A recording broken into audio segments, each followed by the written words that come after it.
Hi, it's Gwyn, and welcome back to the Revolver Beatles channel. I hope you're all well, and more importantly, welcome to the very first Revolver Round Table, where I have some special guests, and we're going to be talking all things Beatles, all things Beatles. And when I say special guests, I've got two special guests this evening, two of my oldest friends who I've been on this Beatle journey for 42 years, guys. Oh, 42 years. Yeah. And to be honest, it all started with these. Yeah. The Revolver Fanzine, which Rob and Phil will be more than familiar with these, but perhaps the viewers not so much. But that's what it all started with. Photocopied sheets that were distributed round Woking College in Surrey. But that was another era. But it went from strength to strength. It did go from strength to strength, and we had some good times. Sure did. And I think we covered some important stuff along the way as well. And putting in a blatant plug, all that is all available online, or most of it is available online on the Revolver website, which I'll put a link in the description. But it started actually with this handwritten Issue one of, it wasn't Revolver at the time, it was the unofficial Beatle fan club, and it was very unofficial. That's the way it all started. We did get a bit more professional as we went along. Remember that one, guys? I do indeed. Great cover, that one. Love that one. And interview with Pete Townsend in that. Yeah, we had that exclusive. Yeah, and all sorts. I think that was your. Yeah, that's probably mine. Yeah, I think that was your effort. Good movie. Fantastic. And then there was another movie we covered in that. Ooh, not so much. Oh, we have to mention that. But having said that, we did go to that sort of premiere thing, didn't we? In London, Wall Street, which was very good, wasn't it? Yeah, and didn't have the was it the Ringo film? The Cooler was the support, wasn't it? No, it was Rupert and the Frog song. Oh, it's Rupert the Frog. Sorry, but where did the Cooler? The Cooler was support to Grease 2. Grease 2, yeah. Oh right, there you go. That was good though. That well remembered movie, Grease 2. Yeah, as featured on the very first issue, actually. Oh yeah, the Cooler. The Cooler. But I guess at the time, early 80s, it was a very different landscape for us Beatle fans then, wasn't it? Sure was. I guess if you really wanted to delve... So what was the actual date of the first issue, Gwen? August 82. August 82. It was just before the it was 20 years ago today, Love Me Do. Yeah. Its reissue. That's exactly right. I think that featured in issue 3 or 4 or something like that. So Gwyn, with yourself, what prompted you at that? Because we didn't know you then. We got to know you literally, I think, a few months later, didn't we? So what prompted you to take the move into journalism? That's a grandiose term if I've heard it, Phil. But well deserved, though. Well, I guess it's two things really. One, I love the Beatles, and I guess I just wanted to create something or make something. But actually, Rob, you'd done something similar off your own bat before. Yeah, that's right. As well, that's right. Well, fanzines were a kind of a thing in those days, weren't they? Yeah. I mean, there were quite a few around. There weren't that many Beatles ones when we started, but there were a few. I mean, there was Come Together, which was a very good, fairly glossy kind of fanzine, and quite a few sort of came out around that time as well. Soft Touch and Day Tripper and all those kind of ones as well. Yeah. But I guess if you really wanted to get hold of what was happening, you either had there's a couple of choices. The Beatle book would cover a good chunk of the news, but if you wanted to have a bit more fan represented material and viewpoints, then fanzines were your only option at the time, really, weren't they? Indeed.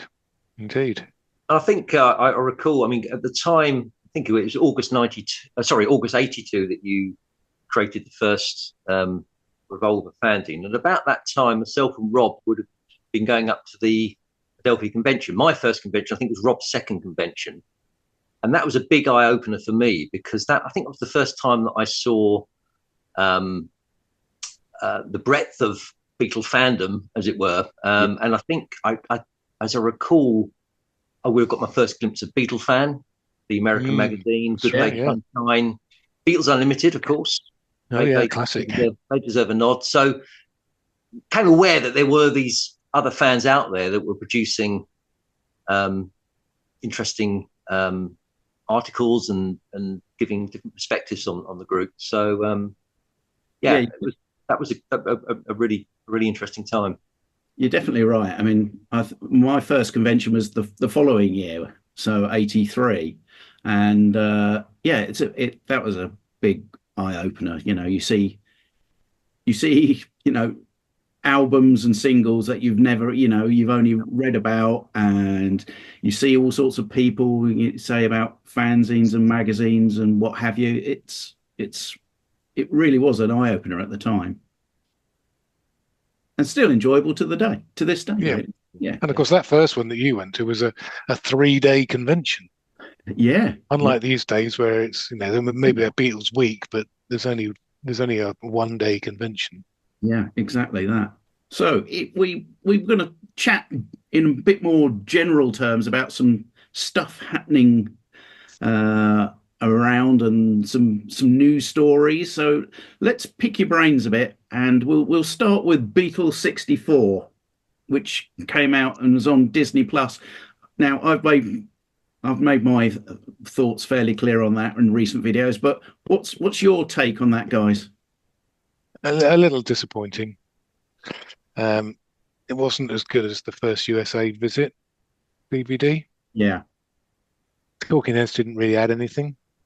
That's all right. I mean, I rewatched this just the other night, actually, just out of interest, and I still think that's a better item, because it absolutely encapsulates everything in just the film.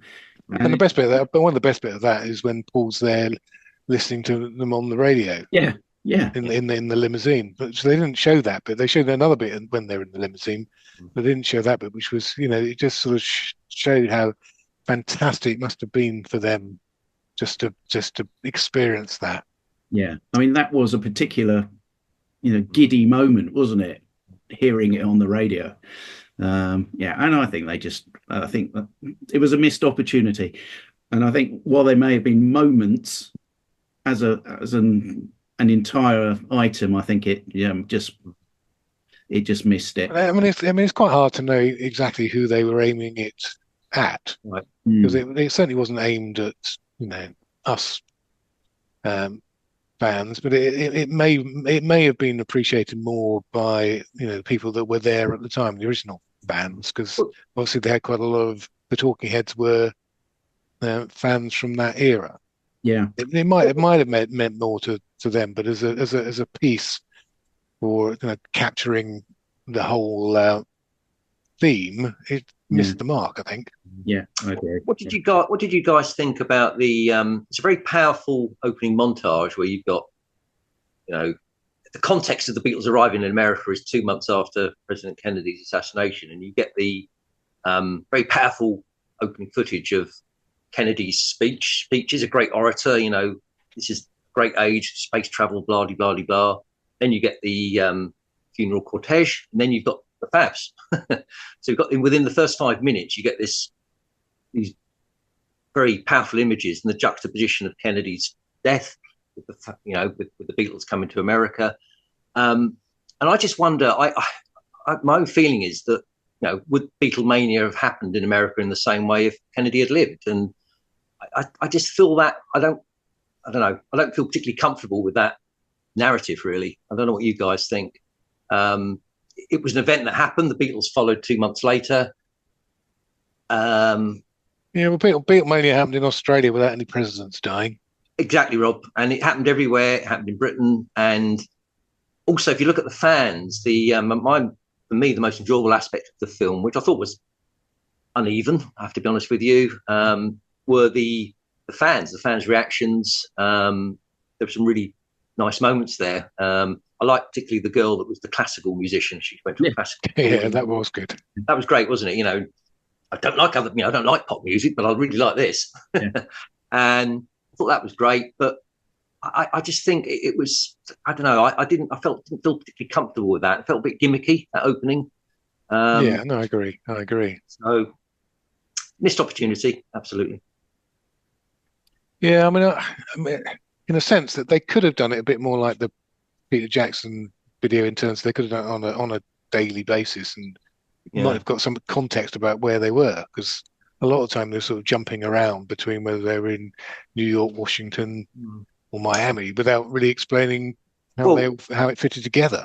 The other thing you say about that, Rob, the lack of a narrator as well. Call me old-fashioned. I think it's more vogue these days not to have a narrator to a documentary. But I think we had someone like a David Hepworth type, somebody a real Beatles fan with a great knowledge and love of the subject. Just piecing it all together, that would have helped. I felt stuff like, I think there was the first talking head was Joe Quinnan, I believe his name is. I don't really, a critic. I don't know who he is really. I mean, what was? Give us some background, please, about this guy. What is his relationship to the Beatles? And then it's someone like Jack Douglas, who has a significant link to the Fabs, but it's all about his visit to Liverpool, which I think was in '65, I believe. Yeah, indeed. So, yeah, that was all a bit muddled, I think, and And then you had, which is a controversial pick, you had who was Terence Trent D'Arby. Yeah, who was, and what's the significance and what's the relationship there? I think it was some strange choices, and I heard somebody online mention what would it have been like if Peter Jackson had been at the helm for that, and how different it might have been, because Martin Scorsese, I think he did a good job on Living in the Material World, but this, following a fairly similar format, has just missed the spot entirely, I think. I'm say, Gwyn, I don't know with you. I looked at the credits here, and it was this director was a chap called David Tedeschi. I don't know really anything about him, but I looked up the fact he was an editor on the Living Material World documentary. Scorsese directed the Living Material World documentary, and he was a producer, I think, of Beatle '64. And I don't know whether, I just wonder how much Scorsese was involved in this. And this chap, David Tedeschi, seems to have been given perhaps a greater rein to influence or perhaps not, when you look at the long list of producers that right at the end there was because you had, I think every representative of the Beatles and the Beatle estates were pretty much represented on the list of producers. So maybe there were too many cooks involved. Yeah. I'm glad we've got it. Yeah. I'd rather have it than not. I'd rather have any content than not. Yeah. It doesn't exclude it from. And that clip of Long Tall Sally on its own. It's just fantastic. The initial price, quite amazing. And I think, as you were saying earlier, Rob, if it was directed for younger fans, then what better than to show them a full song performance of Long Tall Sally, to show them what it was all about, because you not only got a fantastic crowd reaction, but that performance was just fantastic. It was brilliant. And of course, it leaves you wanting more, doesn't it? Because maybe we'll get more, perhaps, but well, maybe we will. Which brings us on to the next point for discussion I was going to mention. This was obviously one of possibly the last item that Jeff Jones would have had his signature at the bottom of, in terms of Apple product going out the door, and with him leaving Apple, where do we think that leaves the future release schedule, and what might be happening at Apple? What do you think? Any thoughts? Well, I mean, I did a bit of digging around here, and a Company's House, it reveals that a chap called Jeff Tweedale has been appointed as secretary of Apple Corps Limited, and he is he's had an involvement with the Maclen accounts. So that's the publishing company for John and Paul for a number of years. And I think he's British. I think Jeff Jones is American. Not that means a lot, but I get the impression I suppose all of this, what was Jeff Jones's role within Apple? Was he an accountant, a suit, as it were, or did he actually have some artistic involvement in what was going on? They've not made there's not been any official commentary, has there, or statements from him or anybody about why he departed. I think he was been there a long time. He's been there, and he's been in the music business since the 70s. So he's probably in his 70s at least. So maybe it's just a natural thing. The guy's retired. Almost feels like an internal appointment they've made with this Jeff Tweedale. He's got obviously a history with the Beatles and certainly John and Paul's publishing company. So I get the impression that nothing much will change, but I could be wrong. That would be my sense as well. I mean, I think they kind of know what works and what doesn't work now. Yeah. And so I don't think anything much will change in terms of. I mean, it's always been a bit chaotic anyway. Yeah. I mean, we thought we knew what they were doing with the box sets, and then suddenly they throw in 62 to 66, 67 to 70, and then this year the US mono albums. So you never know where they're going. Yeah, and the 4 biopic movies. God knows what that's going to be like. So, well, that's going to be interesting, isn't it? I mean, as well, looking at the whole structure of the Beatles legacy, if you want to call it, who is overseeing everything. We live in interesting times, and you've got Danny and Sean, I think, are hugely influential in what happens. Sean officially is he's a director of the Beatles companies, and whilst Danny isn't at the moment, he plays a huge part in overseeing creation of the creating of George's work. So I'll be very interested to know what happens around that table as to future projects. And these are 2 guys in their mid to late 40s. They've got a lot of energy and dynamism, and I think their influence is on what happens is very interesting, and watch this space. I think watch this space for that. Yeah. Well, talking of watching this space, we've been watching space for, I think, is it 10 years or more? 12 years for Mr. Mark Lewisohn's Volume 2. Is that all? 12 years? Do we think that next year could be the year? We've had this discussion before, haven't we? And every year we say, it's pretty sure it's going to be this year, but it does feel as if we may be getting closer, don't we? I don't know. I'm not convinced. The bigger question is there anything holding this up other than writing Mark it himself? In other words, it's are there other factors involved in this? I mean, we're not privy to what contracts he signed and how a publisher would view this, but I'm thinking that first volume was 12, 13 years ago. 1,600 odd pages was the edited down to 900. And you think, well, that's a massive undertaking in terms of logistics and people proofreading it, et cetera. And then you're dealing with Mark, who we worship, of course, and he's a perfectionist. Who knows? Yeah, it could happen, but I mean, you had a chat with him in Liverpool, Glenn. I mean, did you get a sense that anything was imminent or not? I only spoke to him very briefly, and no, I don't. I have no clue as to what's going on, and I wouldn't expect him to. Just mind your business. Give me a nod on it. But he's been clearly working on 2 and 3 in close conjunction. I would think that's fairly obvious, and whether or not we'll get those running pretty close together once 2's released will volume 3 follow fairly quickly behind. I think that's pretty likely. That's more likely. I hope it's not another 12 years after volume 3 to come out.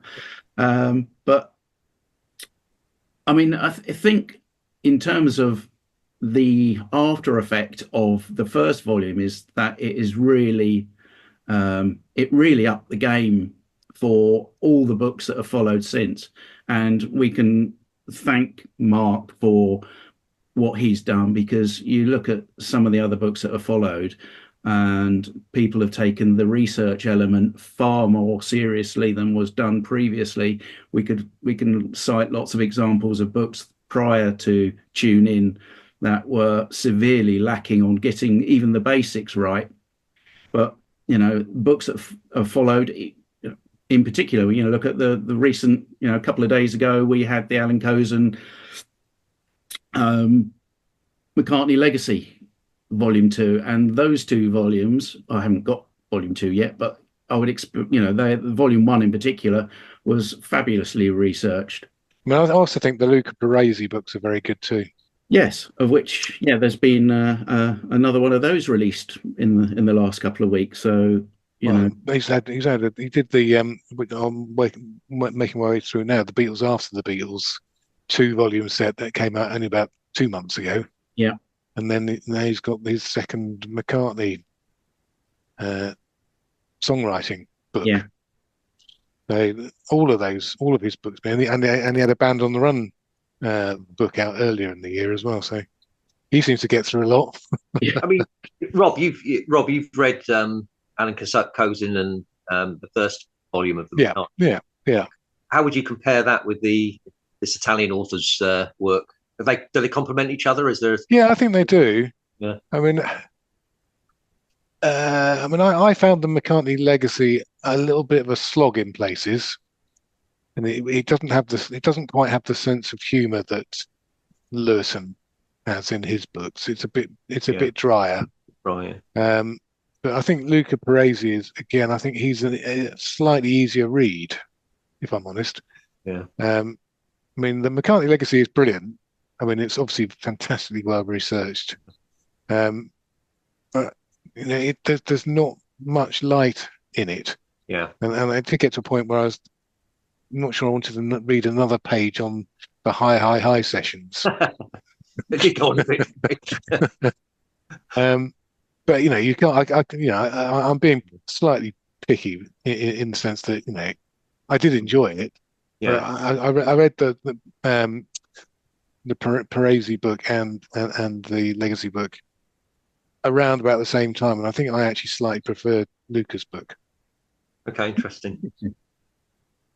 Would be great, wouldn't it, if we had journalists that maybe could turn their attention to George's or John's work and conduct a similar sort of in-depth.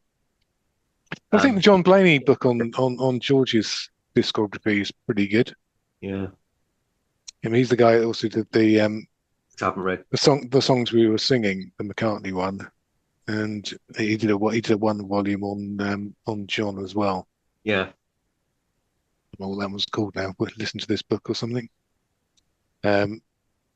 I think his George one was, out of all the ones I've read, the Blaney books, that was the best one, particularly volume 1 of his book, Soul Man, I think it's called. Yeah. But the songs we were singing, volume 5, that you reviewed earlier in the year, Gwyn, was okay, but it was a bit light, wasn't it? I thought. Yeah, I think that's fair enough to say.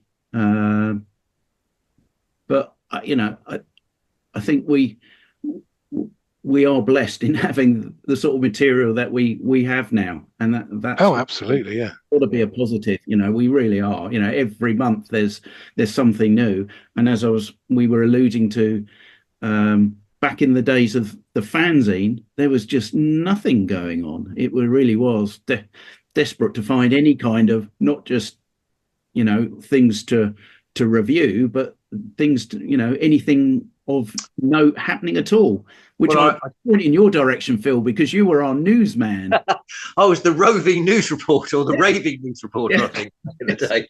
Well, no, it was, you had to hunt around for any scrap that was going. And I think the go-to places for information were the 4 music weeklies that used to be published, The Enemy, Melody Maker, Sounds, and Record Mirror. That's used to pick a few tidbits from there. And otherwise, it would literally be the daily press. Yeah. And perhaps radio stations and news. It was just not, you didn't have the internet, you didn't have social media. That was it, really. So it was. And things came out of the blue, like Gone Troppo.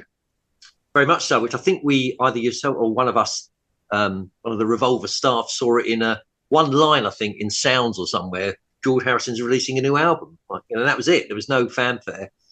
So unlike Paul, and that was that year of 1982 when Revolver, when Gwyn gave birth to Revolver, it was a bit of a strange year, really. I mean, you had Tug of War with a big, a great publicity campaign behind that, and then George with absolutely nothing.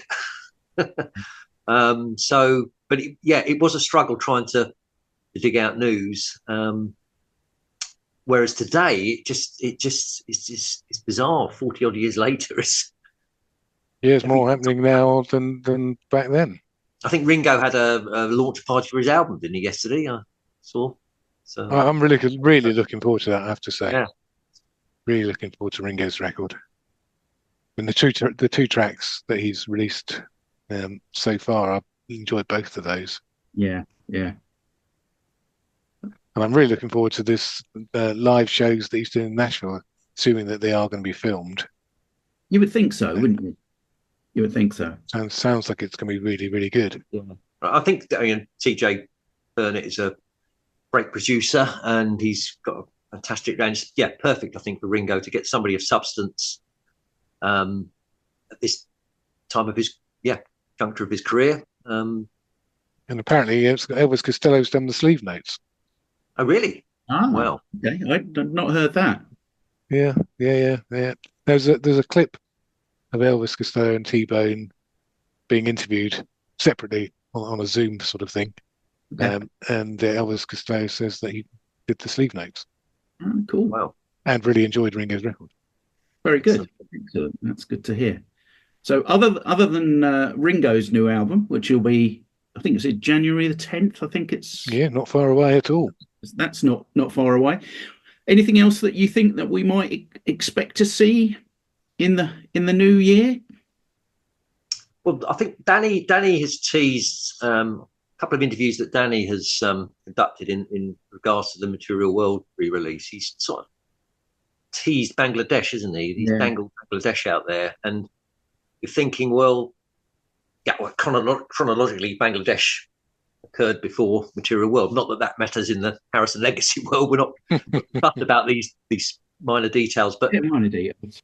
But I would like to think that there may be a fair chance we might get Bangladesh next year. I would think so. Treatment of, and it would be good if we could get both concerts in their entirety. Yeah, that would be really good. And I think that a complimentary remix wouldn't be out of the question either on that. I think that would be really cool. I'm sure that's... and some of the rehearsals. Well, yeah. And on the same, talking about live shows, I mean, same can be said when it looks like we're going to get the 1-to-1 next year. Yeah. In some form. I mean, obviously it's the documentary, but I think sounds like that this should be a physical release of music as well. Which would be brilliant. And there were rehearsals for that as well.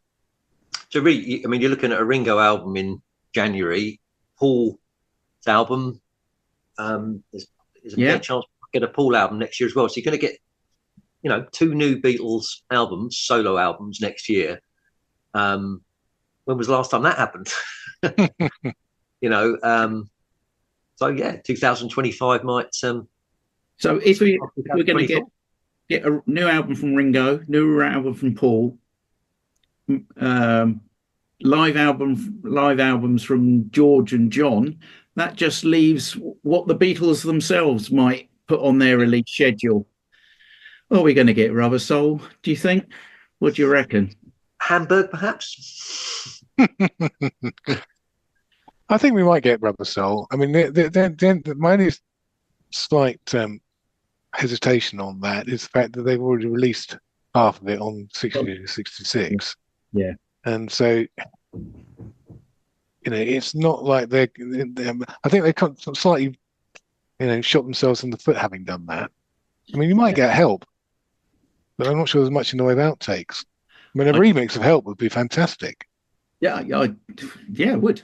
As I think I've made my feelings clear in the past, though, I really hope that they don't start combining albums into it. No, we don't want that. No. I mean, even if it's an extra disc, then I'd be much happier to have a complete Help box set and a Rubber Soul box set and everything else.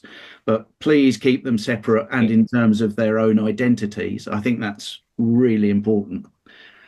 Rather than totally agree. Totally agree. 64, Beatles 65 or whatever. No, thank you. But yeah, I think we'll agree on that. And I know, Rob. I know the Help production. It Help's always felt a little bit tinny. The production, isn't it? It's always felt a little bit as though it could do with a bit of tinkering with. So, is there anything on your Christmas list, fellas? Anything that Beatle related that you'd like to have under the tree this coming year?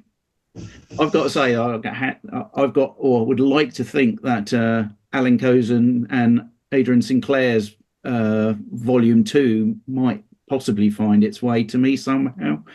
I think I've been good enough this year, but yeah, that is probably on my list as well. Having said that, it's been there's been so much that's come out recently that I've kept fairly on top of. Yeah, exactly. Same. It cost me a bloody arm and a leg, but I think Christmas came early for me with Material World, and that was the early Christmas present. I think that's. What's your thoughts on that then, Phil? Because I haven't spoken to you about that. No, I haven't. No. Well, I did go for the deluxe version and smash the cash, as it were. And it is, I think we did a very interesting little Zoom session during COVID where we talked about our favourite albums of all time. And I think Material World made my top 10 albums of all time. And I think I had All Things Must Pass just pipping it, but I'm not sure now. I think maybe it might be the other way around, but it is up there, probably is up there as one of my favourite albums by anybody. So I've been knocked out by the presentation of the box set. I think it looks wonderful, the way that it's all been put together. The remix is great, and I love the second disc of outtakes. I think each track it shines a different light on each track and complements the original album. I think it's a fantastic tribute, to a fantastic album, really. And it's credit to the Harrison team for doing that and putting it all together. Yeah, I agree with you entirely. And I wouldn't say that it changed my opinion too much on the songs and what I felt of the songs. It just made me appreciate the songs that I already loved even more.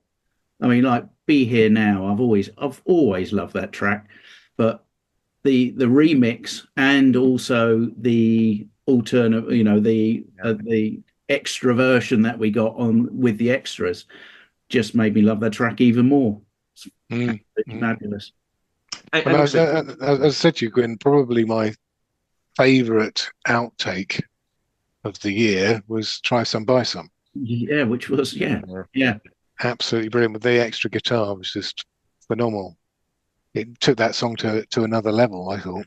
Yeah, I entirely agree. Yeah, it was fantastic as well. Oh, I owe you thanks, Rob.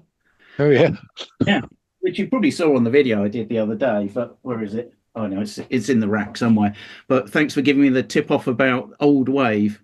Oh yes, yes. I owe you that. Otherwise, I'd be waiting until May for that. Yeah. Well, you can't be without old wave. No, no.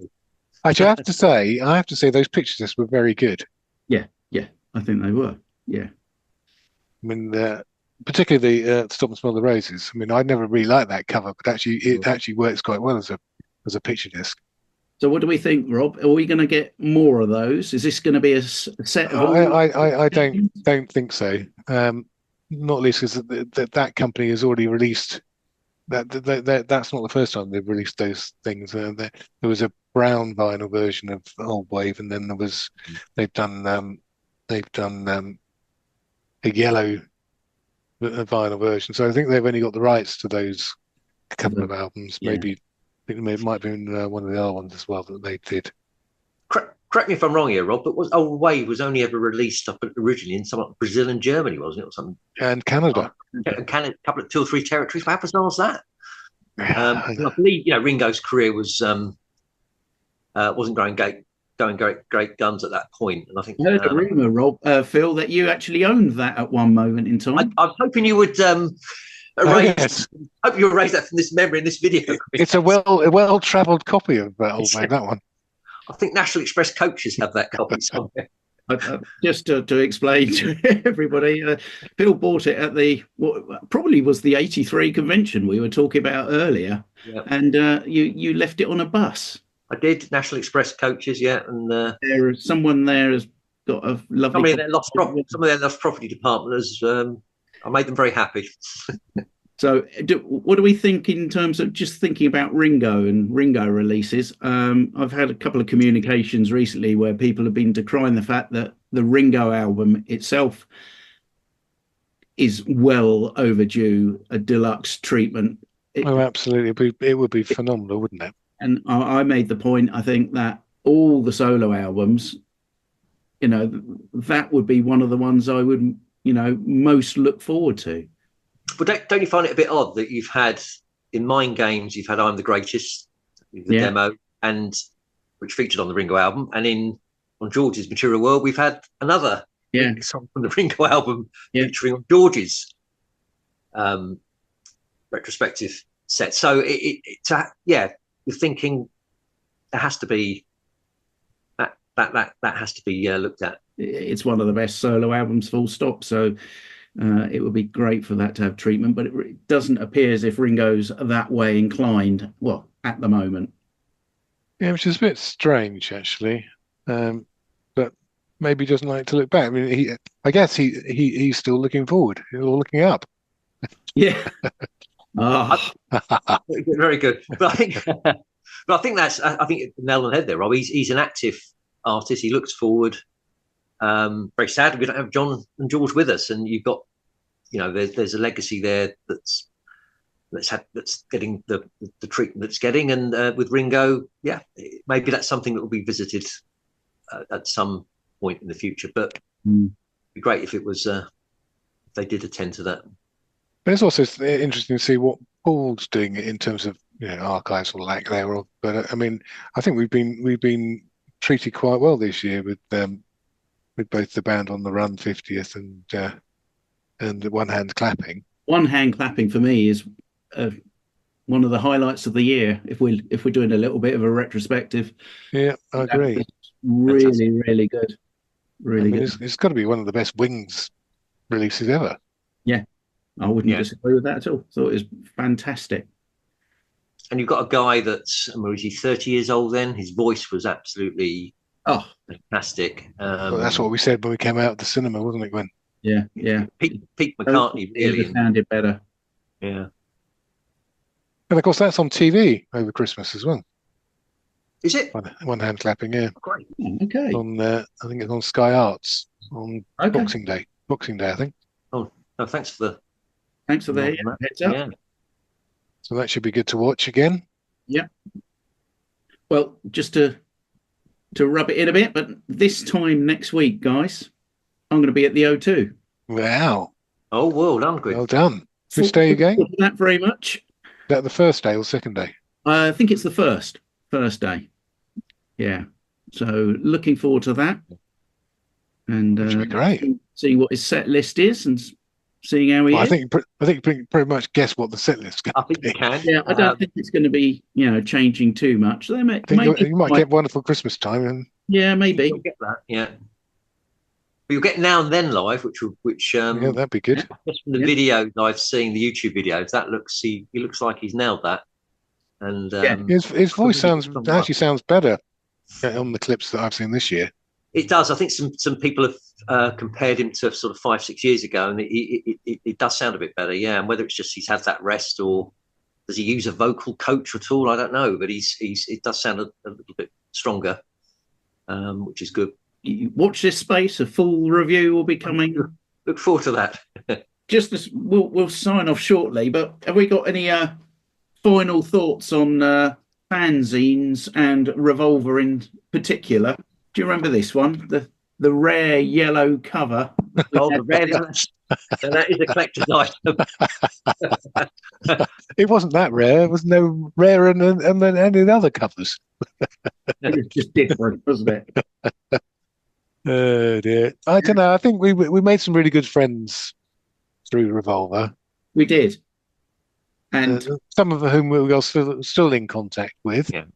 Yes, and some of you, you know who you are. I'm coming to get you on the Revolver Round Table. Yes, mentioning no names. You know who you are. You know who you are. But it was. I think the great thing. It was a very fun time for us. It was a voyage of discovery, wasn't it? We were teenagers. Through that, and I just think I go back to those times, and you're thinking, it really was a voyage of discovery. We didn't have Spotify or anything like that. We literally were out there hearing. I can recall buying 33 1/3 in the local record shop in Nap Hill, local village, and I'd never heard a single song from the album. I knew the song titles from the Roy Carr, Tony Tyler illustrated record, but I'd never heard a song from it. Yeah, and just being blown away by what I was hearing and stuff like that. That voyage of discovery that we were on, and trips to Henley and going up to town and up to London. Oh, there's got to be a couple of videos in our trips to Henley. We did a few of those, didn't we? We certainly did, yeah. And Tinthurst, of course. Yeah. Tinthurst Park. I suppose we were lucky to live where we lived in that sense. We were. We had some London and other Beatles sites were within our reach. The Road Barge publican, he enjoyed our company, didn't he, in Henley? I think he enjoyed our money. Yeah, he did. Yeah. Okay, well, I think that's been terrific, fellas. I really appreciate you joining me for this, and we will. Well, hang on, what the highlight of the year? Oh yeah, okay, hit me with it. I'm going to say, well, I think Try Some Buy Some, and Soily from One Hand Clapping, probably my highlights of the year. Soily would be mine. I think you probably would have guessed that, Rob, of mine. Soily and One Hand Clapping was, what a rocker. That was just a fantastic. Phil? I would go, for me, Be Here Now, which has always been one of our favourite songs going back many moons ago. We used to play that. Remember, we used to dim the lights. Oh, yeah. Revolver HQ, Gwyn's house, we used to dim the lights and play Be Here Now. We always had a special place for us. Yeah. Those years ago, to quote another song. But I think the outtake is very special. The alternate version on the repackaged Material World album is very special. We've had some good stuff this year.